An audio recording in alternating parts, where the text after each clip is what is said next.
երկուս րոպե սպասենք բոլորը միանան, շարունակենք։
Բոլորին երևում է։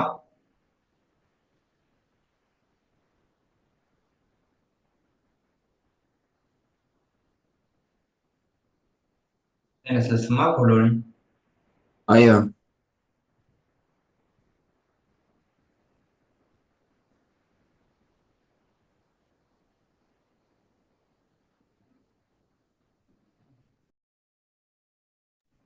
Լավ, շարունակենք, մինչև այս պահը ինչ որ հարցեր կան, բոլորը ինչ որ մեկի մոտ։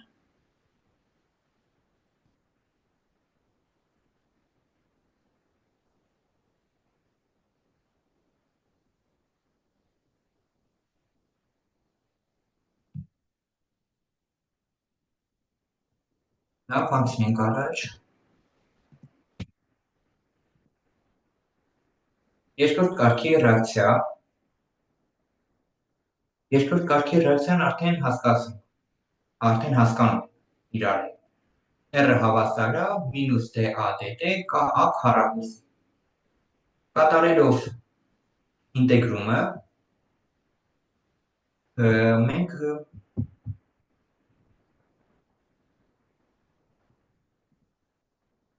ստանում ենք 1/1 մեծ հանած 1a0 հավասար է կա t։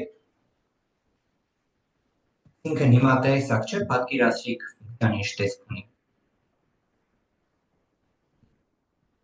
Հիմա հետ գնանք էլի պատկեր, տեսեք a-ն երբ որ ժամանակի անում ենք, ինքը հիպերբոլ է, որովհետև 1a/3-ն է կախված t-ից, 1a/3-ը կախված է t-ից։ Դրա համար ինքը պատկերը հիպերբոլի է,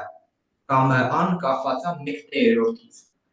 որի սկզբանե քննարկենք, հակադարձ ֆունկցիա է։ Ու իր համար կարող ենք նաև կառուցել այսպիսի գրաֆիկ, երբ որ t-ից կախվածություն ունենում ենք 1a/3-ին։ Այսինքն, երբ որ 1a/3-ն վերցնում, ոչ թե a-ն ենք վերցնում, այլ 1a/3-ը, մենք ունենում ենք գծային ֆունկցիա, որի թեքությունը այս դեպքում հավասար է k-ի։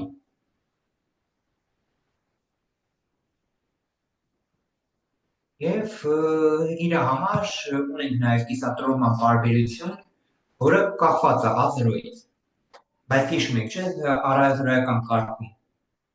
ուղիղ համատական էր, այսինքն նյութերը ինչքան շատ էր ելանիքը, այնքան կիսատրոհման պարբերությունը մեծ էր։ Առաջին կարգում ընդհանրապես կախվածություն չկար։ Ինքն մեր մոտ կիսատրոհման պարբերությունը ելանիքը ուզում է շատ լիներ, ուզում է քիչ լիներ, մեկ անուն չափ էր։ Բայց այս դեպքում արդեն հակադարձ համատական է, այսինքն ելանյութը ինչքան շատ, այնքան կիսատրոհման պարբերությունը փոքր։ Ինքն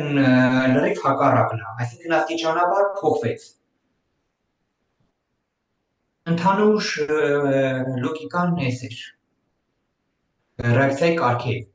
Հիմնական խնդիրները բանաձևերը տրվում է, պլյուս որ դուք սկսեք բանաձևերը շատ օգտագործեք, դուք էլ ինքնըստինքյան կհասկանաք, որ բանաձևի ձեր մեջ տպավորում են, որովհետև իրանք բավական լավ տպավորվող բանաձևեր են։ ու ընդհանուր միասենց կարելի ասենք նույնականը բանասերիա, բայց անգլերեն էլ ա ինչ-որ չափ գրված, կարելի ասել սենց հուշող թերթ կա, որտեղ ցույց է տալի ռեակցիայի կարգը, ռեակցիայի օրենքը, այսինքն դրա կարգի դեպքում ոնց է ու առաջի կարգ, ցույց է տալիս կայի չափը միավորը, որովհետև ամեն դեպքում մեր մոտ հասկացանք, որ R-ը չափում է մոլյարություն բաժանած վարկյան, մոլյարությունը հասկանում ենք, նույն մոլ լիտրն է։ Ու երբ ամեն անգամ I չափման միավոր փոխում է, այստեղ անչափման միավոր չունի։ Դրա համար կայի չափման միավորը նույն մեր արագության չափման միավորն է։ Այստեղ ան մոլ լիտր կա, դրա համար այստեղ ինքը վարկյան -1 է։ Այստեղ ամ քառակուսի է, դրա համար մոլյարություն -1, վարկյան -1 է։ Այստեղ integrated rate law։ Չի է integrated կոչվում, որովհետև այս rate law-ում, որ կար, տեսեք ստեղ որոշտեք դե A դե T, կա A քառակուսի։ Այս սրանք ոնց որ իրանց ածանցյալ ճիշտ տերմինով ասած դիֆերենցիալ ձևերն է արագության։ Այսինքն ոնց որ սենց ածանցյալով են գրել, կոպիտ ասած, բայց սրանք իրանց դիֆերենցիալ ձևերն է։ Դիֆերենցիալ ձևը երբ որ ինտեգրում ենք, կոչվում են ինտեգրված արագության օրենքներ, որովհետև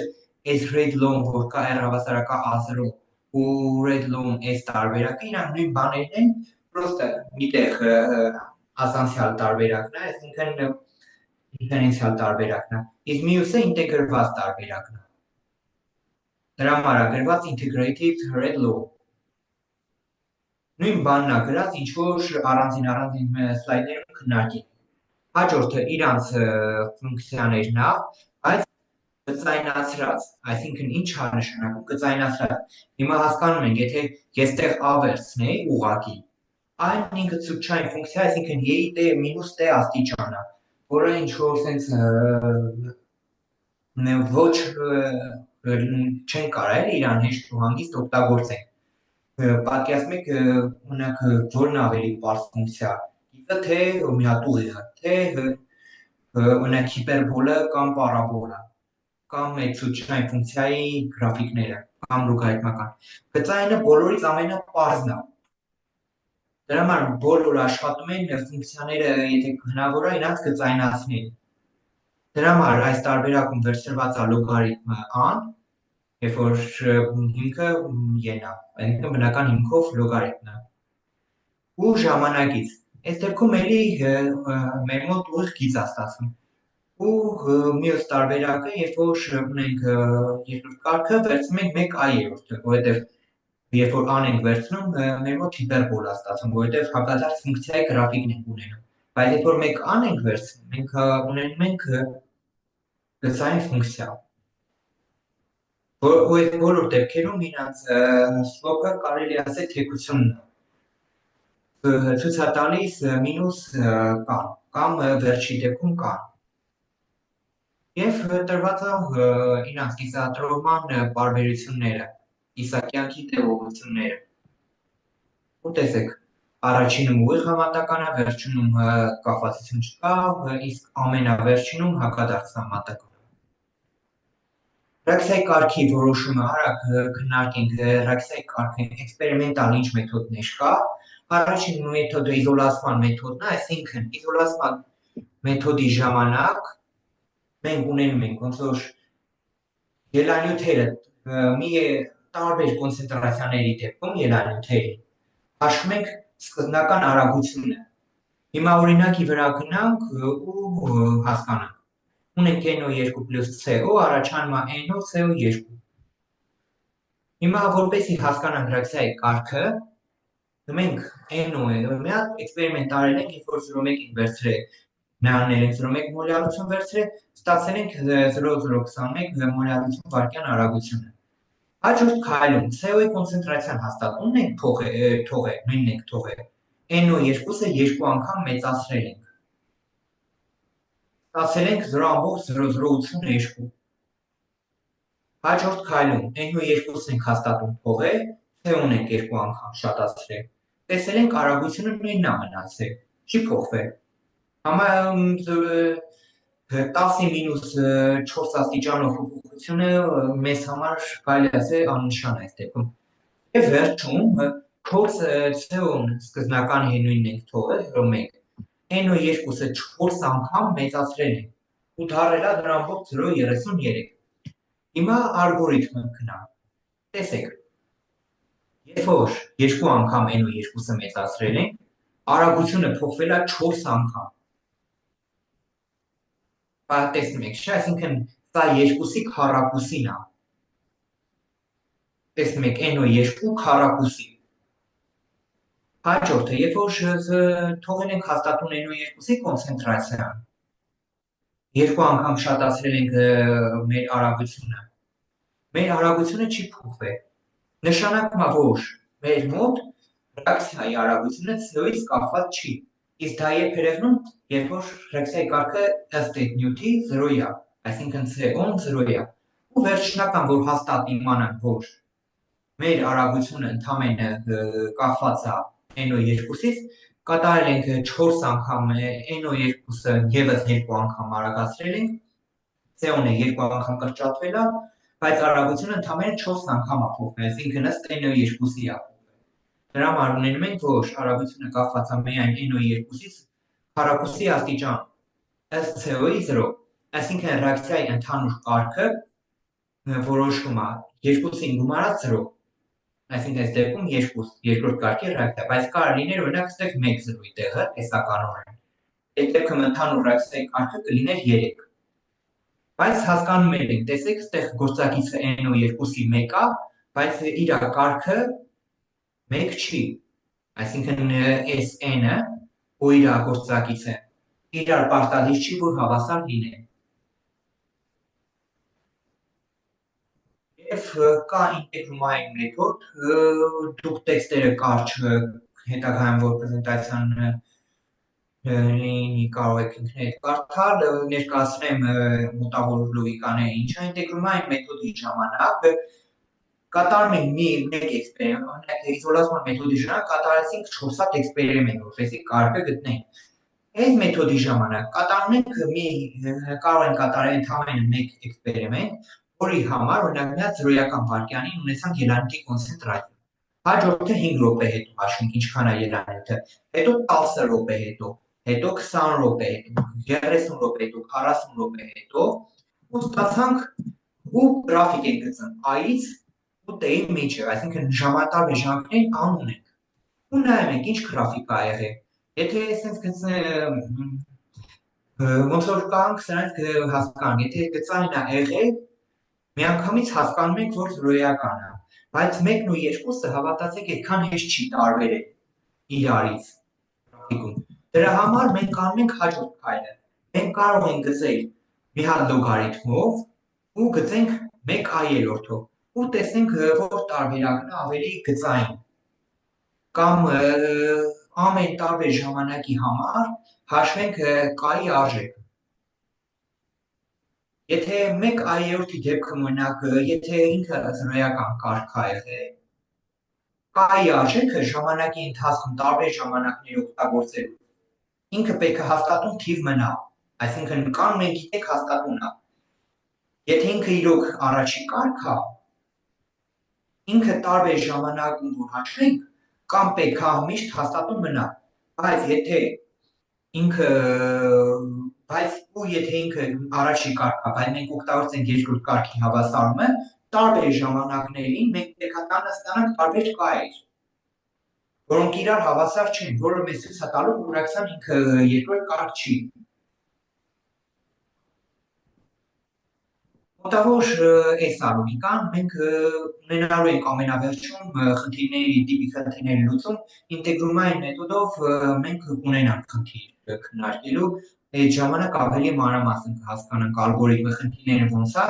բայց սրանք առաջին հերթին իրանք էքսպերիմենտներ են, որոնք օգնում են կարգը գտնել ռեակցիայի։ Եվ կիսակյանքի մեթոդը հասկանալի է, հաշվում ենք ռեակցիայի կիսակյանքը ու նայում ենք ըստ ելանյութի ինչ կախվածություն է, եթե օրինակ օր համատական է, տրամաբանական է, ինքը 0-ական է, եթե կապ չունի ռեակցիայից, ինքը զրոյական է, առաջին կարգը, եթե հակադարձ համատական է, զրոյական է, երկրորդ կարգը կրել։ Հասկանալի է, այսինքն հաշվում ենք, երբ հաշվում ենք ռեակցիայի կիսակյանքի տևողությունը։ Այնտեղ էլի մեթոդներ կա, որոնք իմաստ չունի քննարկել, բայց ավելի էքսպերիմենտալ մեթոդներ, բայց հիմնական մեթոդները սրանք են։ Ինչ որ հարցեր կա կարգերից ռեակցիա։ Լավ, քննարկենք ռեակցիայի մոլեկուլայնությունը, որը վերջի թեման է լինելու։ Ընդհանուր ռեակցիան, հիմա չենք ոնց որ մեխանիզմը հաջորդ դասախոսանա քննարկվել, բայց կարելի ասել ռեակցիան որպես ընդհանրային ինչ-որ մանր փուլերից է կազմված, որոնք կոչվում է մեխանիզմ, այդ փուլերի ամբողջականությունը ռեակցիայի մեխանիզմն է։ Այսինքն ռեակցիան միանգամից անգամ չի գնում էլի, այսինքն որ CH4-ը O2-ի միջավայրում այրվում է, միանգամից չի եղնում։ Կարող առաջանա ինչ-որ մի հատ CH3 մասնիկ, չգիտեմ, ինչ-որ փոքր փուլերից է կախված։ Ու այդ փուլերի ամեն փուլում մասնակցող մասնիկների քանակը, այսինքն այդ ամեն փուլը իրանց ենթադրում է մի հատ բախում, որ այսինքն այդ երկու ատոմը կամ 3 ատոմը կամ հենց ինքնիանով ոնց որ փոխարկվում է հաջորդ փուլի, այսինքն դա բախումն է։ Մոլեկուլայնությունը ցույց է տալիս այդ փոքրիկ փուլում տեղի ունեցող բախման մասնակցող մասնիկների քանակը։ Այսինքն ունիմոլեկուլյար ռեակցիաների օրինակներ են N2O4-ը, երբ որ քայքայումը առաջանում է NO2 կամ ցիկլոպրոպանը առաջանում է պրոպեն։ Իրանք ունիմոլեկուլյար են, այսինքն այդ փոքրիկ փուլում, այսինքն տարական փուլում մասնակցում է ընդամենը մի ելանյութ։ Բիմոլեկուլյար ռեակցիան, օրինակ քննարկենք NO2-ը, որ փոխանցվում է CO-ի, առաջանում է NO ու CO2։ Այս ռեակցիան որպեսզի ընթանա, տարական փուլում պետք է երկու մասնիկի բախում, այսինքն օրինակ NO2 ու CO-ի։ Եվ տրիմոլեկուլյար ռեակցիաները, որոնք շատ հազվադեպ են, շատ քիչ ակնկալագրված, որովհետև պատկերացնում եք, ինչ քիչ է հավանական մի ժամանակում, որպեսզի 3 հատ մասնիկ մի կետում բախվեն, որովհետև հիմնական բախումը, որ հասկանում ենք, երկու մասնիկի բախում ենք հասկանում, բայց 3 հատ մասնիկ միաժամանակ բախումը շատ քիչ է հավանական։ Բայց կան օրինակներ, օրինակ NO գումարածը X2-ը, որտեղ հալոգեն է X2-ը, առաջանում է 2 NOx, եթե X-ը քլոր 2 է, NO քլոր 2, դա NO քլոր է։ Այս բախմանը մասնակցում է 3 հատ մասնիկ, բայց ասում եմ, չեք կարա մոլեկուլարությունը էլի գործակիցներով որոշել։ Այսինքն պետք չի նայեք հիմա, այստեղ եք 2-ը գրած, այնտեղ եք 1, ուրեմն ինքը տրիմոլեկուլյար է։ Ես ասում եմ տարական փուլին։ Այստեղ ռեակցիան է, ոչ թե տարական փուլը իրանք։ Այստեղ ես ռեակցիաներն եմ գրել, ոչ թե տարական փուլերը։ Դրա համար որպեսզի մոլեկուլարություն ասեմ, հենց տարական փուլն է պետք։ Այստեղ ես ռեակցիաների օրինակով եմ բերել, որովհետև մեխանիզմները կքննարկենք հաջորդ դասախոսությանը։ Եվ մյուսը շատ հետաքրքիր ռեակցիա է, երբ որ ջրածինը կամ օրինակ նույն յոդը, որ կամ ինչ որ ատոմներով պետք է փոխանցեն, իրանք կապ առաջանալու ժամանակ էներգիա անջատում, չէ՞, կապի էներգիա։ Բայց կապը քանդվելու համար հենց պետք է նույն էներգիան։ Այսինքն եթե օրինակ պատկերացնենք երկու ջրածին պետք է իրար հետ կապեն, առաջանա H2։ Արար նույն ժամանակի քանդի, որովհետև ինչքան էներգիա անջատվում է, այդքան է կլանի, որպեսզի քանդի, այսինքն մենք մոտ պետք է ջրածին տեսականորեն չառաջանա։ Բայց առաջանում է նրա հաշվին, քանի որ տարական ակտին մասնակցում է 3 հատ մասնիկ։ Այսինքն օրինակ ջրածին, եթե մթնոլորտում է տեղի ունենում բախումը, դա այդ բախմանը մասնակցում է օրինակ կարա ազոտի մոլեկուլը մասնակցի N2-ը։ Այսինքն այդ բախմանը մասնակցեց 2 հատ ջրածին, մի հատ ազոտ, որի ժամանակ ջրածինների այդ անջատված էներգիայի մի մասը փոխանցվում է ազոտին, այսինքն այդ ջրածինի քանդման համար էներգիան էլ չի հերիքում, որ ջրածինը քանդվի առաջանա HH։ Այս հենց սիրուն երևույթ է, այսինքն այս կապի առաջացումը։ Եթե այս տրիմոլեկուլյարը չլիներ, ջրանցում չէր կարող առաջանալ, որտեղ ինքը միանգամից իր այդ առաջացման էներգիան կգլաներ ու կքայքայվեր։ Եվ եկեք 5 րոպեի ժամանակ ձեզ տրամադրեմ I ու B-ի կարգերը հենց գտնեք, կարող եք չաթում գրել, կիսվել, արագ քննարկենք։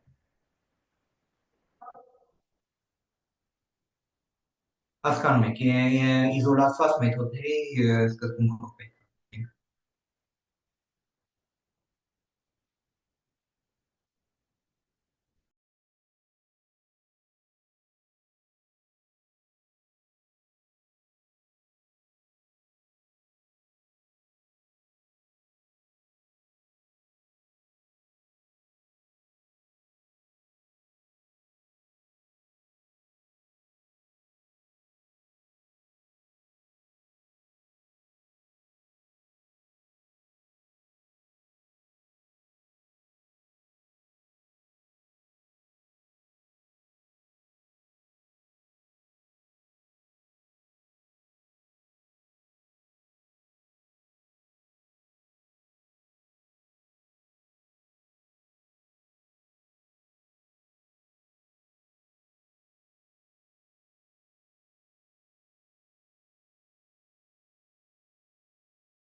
Որ գրում եք, գրեք ըստ ինչի գրե երկրորդ կարգ, թե ըստ B-ի երկրորդ կարգ։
Okay,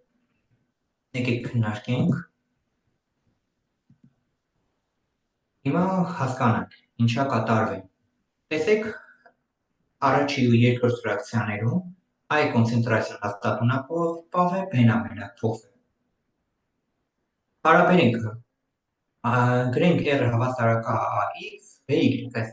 Y-ը պետք է գտնենք։ R1-ը, որ բաժանում ենք R2-ի, ունենում ենք 1/2 բաժան 1/2 X ու 2/4-ը բաժանած 1/2-ի։ Տեսանք, որ ու արագությունն էլ որ բաժանում ենք, այս բաժանել եմ 1-ը 2-ի վրա, այսինքն 8-ը բաժանած 4-ի։ 10-ի մինուս 8-երը կրճատվում են, ունենում ենք 2։ Ու տեսեք, ստեղ եկել ունենում ենք 2-ի Y աստիճան, այսինքն 2-ի Y աստիճանը երբ հավասար է հնում 2-ի, ստեղ 1-ի X էր, 1-ի X-ը մեր մոտ 1 է, իսկ 2-ի Y աստիճանը 2-ը հաղթնում, երբ որ Y-ը հավասար է 1, Այսինքն հասկացանք մեր մոտ ըստ B-ի առաջի կարգ է։ Հաջորդը նայենք, առաջի ու երրորդ ֆրակցիաները համեմատենք։ B-ի կոնցենտրացիան հաստատուն է մնացել, փոխվել է մենակ A-ի կոնցենտրացիան։ Այն էլ 3 անգամ։ Այսինքն 3/6-ը բաժանած 1/2-ի x 2 ու 4, 2 ու 4, 1, 1y-ը 1-ի է հավասար, այսինքն 3x-ը հավասար է։ Արագությունը, ստեղ եթե 17-ը ու 10-8-ը իրար հետ կրճատում ենք, ունենում 72-ը բաժանած 8-ի։ 72-ը, որ բաժանում ենք 8-ի, ունենում ենք 9։ Այսինքն այս նման 3-ի x աստիճանը հավասար է 9-ի, երբ 3-ի x աստիճանը 9-ը, երբ որ 3-ը x-ը 2-ը, այսինքն 3-ի քառակուսին հավասար է։ Ու այստեղից ստանում ենք, որ ըստ I-ի մեր մոտ ռեակցիայի կարգը 2 է, իսկ ռեակցիայի ընդհանուր կարգը 3 է, այսինքն 2-ի գումարը, որովհետև այս առանձին կարգերը նաև կոչվում են պարցիալ կարգեր, ասում են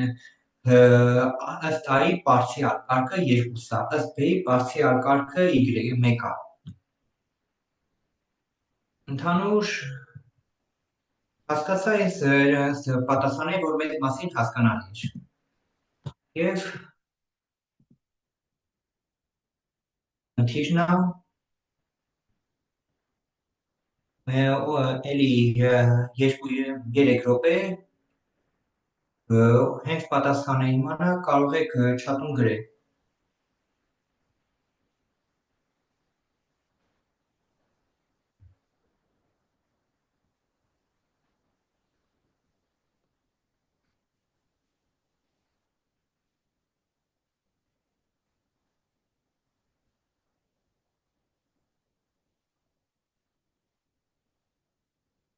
Հասկանալի է, չէ՞, քլոր 2-ը կանաչներն են, CO-ները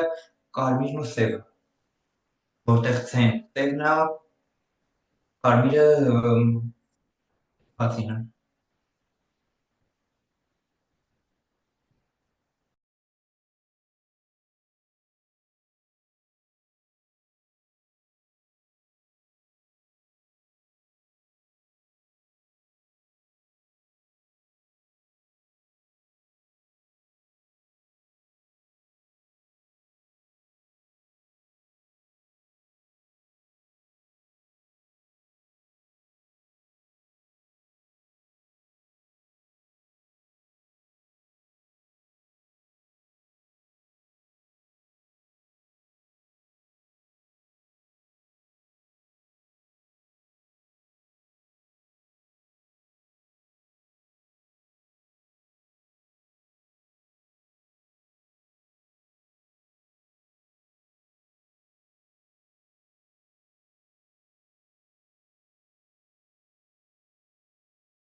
Լավ, եկեք քննարկենք արդեն։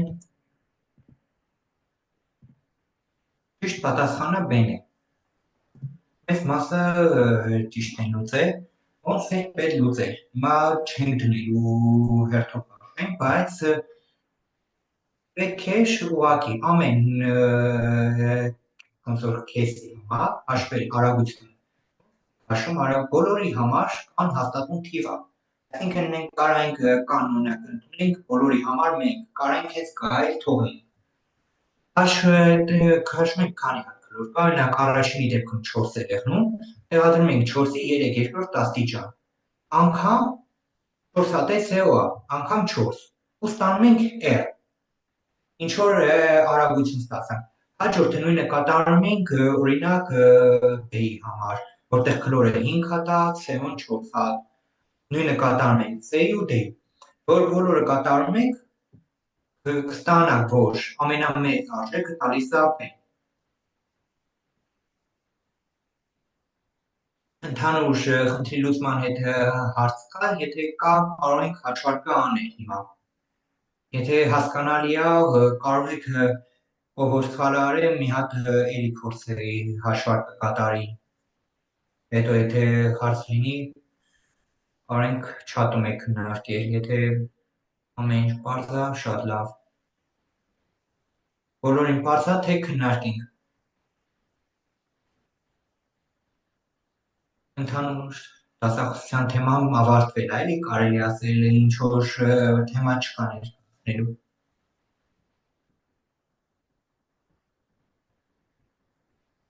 Լավ, եթե հարցեր ունենաք, չաթում կգրեք այս խնդրի հետ կապված, իսկ ընդհանուր դասախոսների ինչ որ հարցեր կա, եթե հիմա էլ օրինակ պայտակ մտնեք հարցեր չկա, կարող եք հետագայում հարցնել չաթում, տելեգրամյան։ Դե եթե չկա, շնորհակալություն, հաջողություն ձեզ։ Հա, մյուս անգամ էլի ժամը 6-ին է ստելու դասախոսությունը։